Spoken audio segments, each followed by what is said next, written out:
Sebab karena kasih karunia kamu diselamatkan oleh iman. Itu bukan hasil usahamu, tetapi pemberian Allah. Itu bukan hasil pekerjaanmu. Jangan ada orang yang memegahkan diri.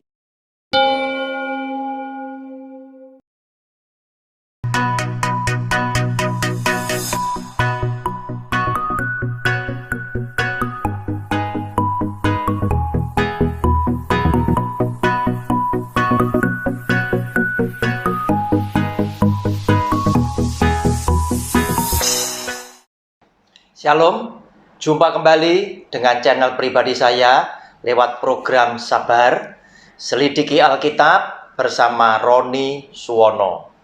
Bapak Ibu, kita memasuki pelajaran Alkitab dengan judul yang baru, Hari Tua adalah Hari yang Menakutkan. Saudara, kita memiliki judul kecilnya adalah Tinggal Berdua di Usia Lanjut. Tidak setiap hari tua bisa disambut oleh semua orang tua menjadi hari yang berbahagia bagi kehidupan mereka berdua.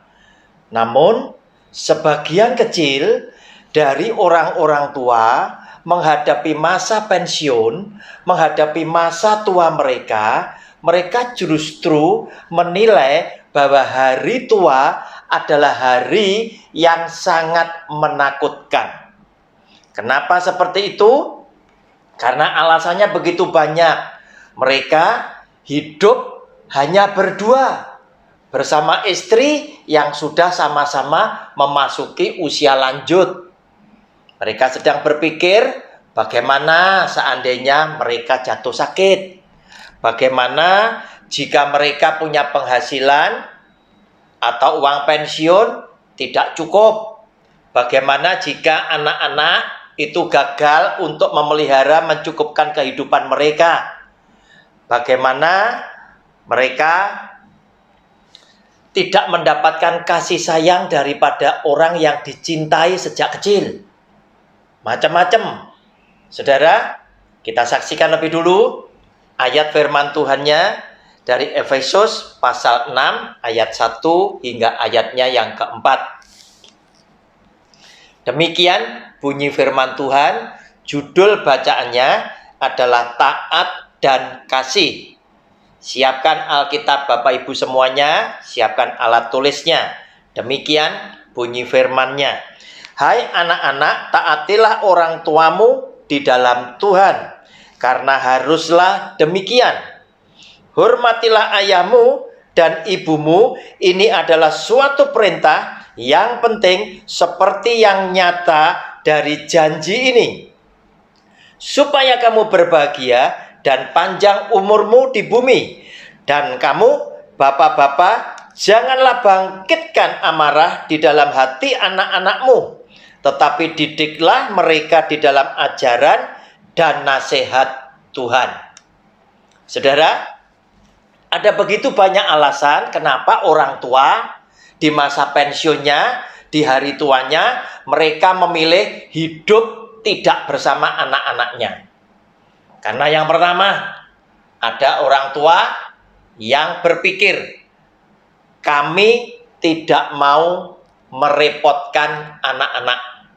Kami ingin hidup tetap berdua supaya kami bisa bebas, tidak diatur oleh yang muda, tetapi punya kebebasan, punya ruang gerak yang luas. Yang berikutnya, bisa saja mereka tidak tinggal bersama anak-anaknya gara-gara tidak cocok dengan anak-anak sendiri. Bahkan dengan menantu bisa juga tidak ada kecocokan, sehingga mereka memilih daripada seringkali terjadi perselisihan, lebih baik hidup sendiri, tidak perlu didampingi oleh anak-anak. Nah saudara, walaupun ada orang tua yang dicintai oleh anaknya, tetapi ada juga orang tua yang akhirnya gagal tinggal bersama orang tuanya gara-gara anak yang dicintainya harus mencari nafkah di luar kota bersama istri, yaitu menantunya dan cucunya tinggal di sana, sehingga mereka terpaksa harus hidup bersama berdua dalam kondisi lanjut usia mereka. Saudara, kita lihat dari firman Tuhan tadi, ternyata didikan adalah salah satu perintah yang diberikan oleh Tuhan kepada setiap kita sebagai orang yang percaya, yang punya anak. Kita wajib memberikan didikan, yaitu didikan yang sesuai dengan ajaran firman Tuhan dan nasihat firman Tuhan, agar supaya kelak ketika anak-anak kita menjadi orang yang dewasa, dia memiliki hidup yang benar dan berkenan di hati Tuhan. Saudara, firman Tuhan sengaja berkata, "Hai anak-anak, taatilah orang tuamu di dalam Tuhan, karena haruslah demikian. Itu adalah ketetapan Tuhan. Hormatilah ayahmu dan ibumu." Ini adalah suatu perintah yang penting seperti yang nyata dari janji ini. Saudara, perintah untuk menghormati ayahnya dan ibunya adalah perintah yang keluar dari mulut Tuhan Yesus sendiri, agar supaya saudara dan saya itu menghormati kedua orang tua kita masing-masing tanpa ada persyaratan tertentu. Dia hanya berkata, hormatilah ayahmu dan ibumu, titik. Tidak berkata, jika ayahmu dan ibumu adalah orang tua yang hebat, orang tua yang baik, baru kau hormati. Dia tidak bicara tentang hal tersebut. Termasuk berarti jika ayahmu dan ibumu adalah orang yang paling mengecewakan di dalam hidupmu, itu pun Tuhan tetap minta, hormatilah ayahmu dan ibumu, titik. Karena itulah yang diperintahkan oleh Tuhan, agar supaya saudara dan saya menikmati dua janji berkat di dalam ayat yang ketiga, supaya kamu berbahagia dan panjang umurmu di bumi. Inilah yang dijanjikan oleh Tuhan, karena perintah ini berasal pula dari Tuhan tanpa ada persyaratan apa-apa terhadap kondisi orang tua kita masing-masing, agar supaya kita memiliki hidup yang benar dan berkenan di hati Tuhan. Saudara, namun apa yang terjadi? Yang seringkali kenapa orang tua akhirnya tidak bisa hidup bersama di hari tuanya bersama anak-anaknya, menantu maupun cucu-cucunya? Ada banyak yang terjadi. Salah satunya ketidakcocokan hidup orang tua dengan anak kandung sendiri atau orang tua dengan menantunya, sehingga mereka akhirnya mengambil jalan tengah. Daripada terjadi perselisihan, daripada terjadi ketidakdamai sejahteraan, lebih baik yang tua ini hidup sendiri bersama dengan istri yang juga lanjut usianya.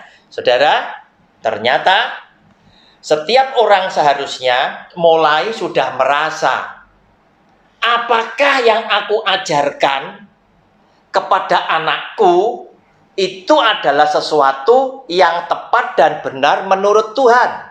Kenapa? Karena salah satu yang membuat orang itu menjadi cemas ketika hari tuanya, takut ketika hari tuanya, adalah melihat sebuah kenyataan. Karena setiap orang sadar bahwa apa yang aku tabur itu pula yang akan aku tuai. Termasuk salah satunya orang tua. Semuanya sadar bahwa setiap orang tua wajib mengajar mendidik anak-anaknya supaya anak-anaknya menjadi anak-anak yang baik dan berbakti kepada kedua orang tuanya. Tetapi adalah suatu kenyataan yang menyedihkan. Ternyata ada begitu banyak di tengah-tengah perjalanan hidup sebuah rumah tangga, anak dan orang tua bisa terjadi perselisihan, bisa terjadi ketidakcocokan. Sehingga berlarut-larut ini membawa ketika mereka hidup di dalam rumah tangganya, belum tentu rumah tangga anaknya ini mau menerima kedua orang tuanya atau hidup bersama dengan kedua orang tuanya. Seperti firman Tuhan yang harus dihormati yang harus dipelihara dan harus dibahagiakan sampai kepada mereka menghembuskan nafasnya terakhir pulang ke surga dengan mulut yang tersenyum. Nah, saudara, setiap orang sudah bisa merasa kira-kira dengan sikap anakku, dengan sikap menantuku itu kira-kira apa yang dulu tak tabur, benih yang tak tabur, itu benih yang baik atau tidak? Kenapa? Kenyataannya hari ini terjadi yang demikian. Sehingga setiap orang boleh introspeksi apa yang dulu pernah tak ajarkan sebagai didikan kepada anak-anakku, apakah itu berkenan di hati Tuhan atau tidak.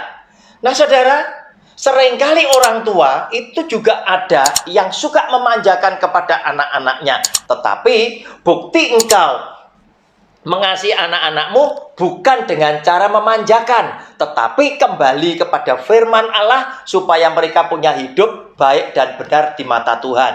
Saudara, ada seorang yang namanya Imam Besar Eli. Oleh karena itu, hati-hati teman-temanku, sahabat-sahabatku, para hamba Tuhan yang melayani Tuhan. Engkau adalah orang yang setia kepada Tuhan. Buktinya apa? Di dalam hidupmu, engkau melayani Dia. Tetapi hati-hati, di dalam hal mendidik anak-anak, tidak semuanya hamba Tuhan itu benar dan berkenan di hati Tuhan. Eli salah satunya imam besar yang cinta kepada keluarganya. Tetapi apa yang terjadi? Karena Eli mungkin terlalu memanjakan anak-anaknya, yaitu Hofni dan Pinehas. Akhirnya apa? Yang terjadi, Hofni dan Pinehas itu menjadi orang yang punya kelakuan yang rusak, yang penuh dengan dosa, yang Tuhan menjadi tidak suka. Sehingga akhirnya Tuhan harus menghukum keluarga Imam Eli bersama Hofni dan Pinehas.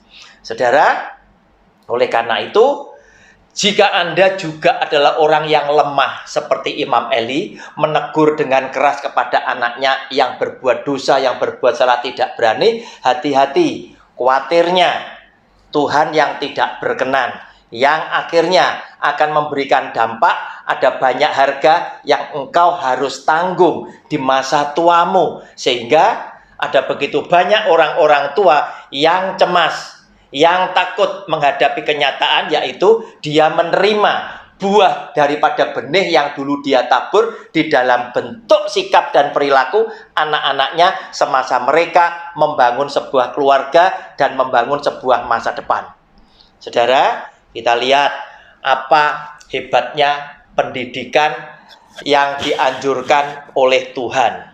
Saudara, kita lihat jika kita tadi mendidik anak-anak, terus kemudian dengan ajaran dan nasihat sesuai dengan Tuhan, maka akan terjadi yang demikian sesuai dengan Amsal 29 ayatnya yang ke-17 yang berkata demikian. Didiklah anakmu, maka ia akan memberikan ketentraman kepadamu dan mendatangkan sukacita kepadamu. Saudara, ketika kita mendidik anak kita dengan benar seperti ajaran firman Tuhan, maka anak ini nanti kelak setelah dia dewasa, setelah dia berumah tangga, maka dia akan menjadi orang yang bisa memberikan ketentraman kepada kita di masa usia lanjut kita masing-masing. Dan lewat hidupnya, dia juga bisa memberikan sukacita kepada kita. Karena kita yang diberkati oleh Tuhan dengan panjang umur, diberi kesempatan oleh Tuhan menyaksikan betapa Tuhan mengasihi saudara dan saya dengan memberkati anak-anak kita. Itu dengan takut kepada Tuhan, cinta kepada Tuhan, dan mengasihi sesama yang lain, khususnya kedua orang tuanya. Demikian pula, dia juga adalah orang yang suka menjalankan firman Tuhan. Dengan segala macam berkat dan kepercayaan yang Tuhan berikan, dia tetap hidup dengan rendah hati, dan dia mau hidup dengan berbagi kepada orang yang lain. Saudara, namun yang ironi, yang menyedihkan, justru hari ini khususnya dengan judul besar tadi, saya sengaja ingin mengajak Bapak Ibu sekalian untuk memikirkan orang tua yang hidupnya tidak disertai oleh anak-anaknya, menantu dan cucu-cucunya, tetapi mereka hidup berdua bersama-sama dengan istrinya di usia lanjut mereka. Saudara, kenapa hal itu bisa terjadi? Pastilah pada saat kita mengajar mendidik ada sesuatu yang salah, sehingga mengakibatkan buah yang tidak baik ini harus diterima. Nah, saudara, seharusnya setiap orang tua itu selalu mendambakan dia di masa tuanya dia boleh hidup bersama anak-anaknya. Kenapa? Karena Yesus yang adalah Kristus, yang adalah Tuhan sendiri, dia berkata, aku pergi kepada Bapa untuk menyediakan tempat tinggal bagimu. Dan setelah semuanya tersedia, aku akan datang untuk menjemput engkau, supaya aku bisa membawa engkau ke sana di tempat di mana aku hidup. Engkau pun tinggal di sana. Dia juga adalah Tuhan yang mendambakan berkumpul dengan saudara dan saya sebagai anak-anak dia. Tentunya orang tua yang memiliki hubungan yang begitu baik, begitu dekat dengan anak-anaknya, pastilah adalah orang tua yang juga punya dambaan. Kelak di hari tuanya, dia boleh ada di tengah-tengah anak-anaknya, menantu dan para cucu cicit keturunannya. Saudara, oleh karena itu, di zaman sekarang ini tadi, oleh karena ada begitu banyak anak-anak yang melupakan keberadaan orang tuanya, yang begitu banyak anak-anak yang tidak memperhatikan orang tuanya, tetapi lebih mementingkan kehidupan mereka pribadi bersama keluarganya, maka ada begitu banyak orang tua memberikan nasihat kepada orang tua yang lain, sesama sahabat dan lain sebagainya, di mana mereka berkata, ada baiknya ketika kita besok nanti tua, jangan semua harta warisanmu semasa engkau masih hidup, engkau bagikan semuanya kepada anak-anakmu. Ada baiknya harta itu tidak engkau bagikan, atau engkau bagikan sebagian, dan engkau di masa tuanya engkau masih memiliki sebagian harta untuk masa tuamu, sehingga sampai dengan engkau nanti dipanggil Tuhan, harta bendamu itu biar mereka sendiri yang membaginya. Saudara, itulah yang seringkali diajarkan, dianjurkan oleh orang-orang tua yang memiliki duit, yang memiliki harta. Zaman dulu mereka punya kebijakan berbeda. Mumpung kalian masih hidup, mumpung kita masih hidup, lebih baik harta sudah dibagi kepada anak-anak, supaya nanti begitu kita dipanggil Tuhan, anak-anak tidak berselisih karena papa mamanya yang membagikan kepada mereka.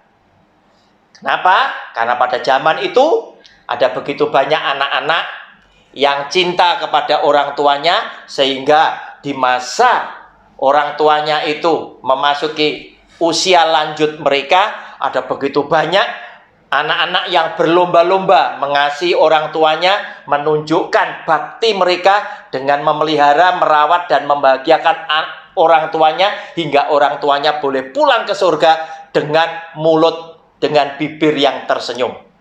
Namun seiring kemajuan zaman, perubahan zaman, hidup ini ternyata bergeser. Tidak banyak anak yang model seperti itu lagi. Sehingga oleh karena kebanyakan anak memperhatikan masa depan mereka sendiri, seringkali juga anak-anak melupakan orang tuanya, maka orang tua mulai berpikir dengan kebijakan yang baru, yaitu harta warisannya tidak buru-buru dibagikan, tetapi sebagian dipegang untuk masa tua mereka hingga mereka kembali ke surga. Saudara, apa yang seringkali salah, saudara tidak perlu disesali, tetapi kita perlu introspeksi. Kenapa anak-anakku tidak mengasihi aku, sehingga aku tidak bisa tinggal bersama-sama dengan mereka dengan bahagia dan sukacita. Justru di saat lemah fisikku, sakit penyakit mulai datang, dan aku sesungguhnya membutuhkan penyertaan dari mereka yang bisa membuat aku aman dan aku nyaman. Nah, saudara, mungkin ini yang sudah pernah kita lakukan, yaitu Kolose pasal yang ketiga ayat 21 berkata demikian, hai bapak-bapak, Janganlah sakiti hati anakmu, supaya jangan tawar hatinya. Saudara, seringkali orang tua memaksakan kehendak, seakan-akan kita ingin buat anak-anak kita seperti kita punya mau. Padahal Tuhan menciptakan anak-anak kita dengan keunikannya sendiri, dan biarlah sesungguhnya anak-anak kita menjadi dirinya sendiri sesuai dengan apa yang Tuhan mau. Tetapi seringnya oleh karena orang tua punya power, orang tua punya kehendak, harus dituruti oleh anak-anak, sehingga tidak sedikit anak-anak bisa tawar hati kepada orang tuanya. Sehingga jika anak-anak ini adalah orang yang tidak memiliki kedewasaan di dalam iman mereka, maka pada saat mereka sudah merasa kuat, mereka sudah bisa merasa mandiri untuk mencukupi kehidupan mereka, tidak sedikit dari antara mereka yang lupa mereka menghormati kedua orang tuanya, memelihara dan menyertai orang tuanya di masa tua mereka. Tetapi saudara, jangan pernah berputus asa, jangan pernah berkecil hati. Apapun yang engkau sudah lakukan, baik yang salah, yang berdosa, saudara, mari kita mulai mendekatkan diri setelah kita introspeksi bahwa kita memang pernah berbuat dosa dan salah dengan benih yang kita tabur yang tidak berkenan di hati Tuhan. Sekarang mari di usia tua kita masing-masing, kita lebih rajin mengkhususkan waktu kita berdoa kepada Tuhan, mohon ampun kepada Tuhan, mohon kesabaran daripada Tuhan, mohon kekuatan daripada Tuhan, dan lebih lagi mohon agar supaya Tuhan, Engkau tidak pernah meninggalkan kami, karena kami tahu Engkau adalah Allah yang kasih karuniamu, kasih setiamu tidak bisa terlepas dari kehidupan kami. Engkau tetap mencintai kami ketika kami datang kepadamu dengan pengakuan dosa, dengan permohonan minta tolong, maka Tuhan yang mengasihi saudara dan saya tetap akan menolong saudara dan saya bebas daripada ketakutan, karena Tuhan berkata, akulah Tuhan yang menyertai engkau sampai kepada akhir zaman. Shalom, Tuhan Yesus memberkati. Amin.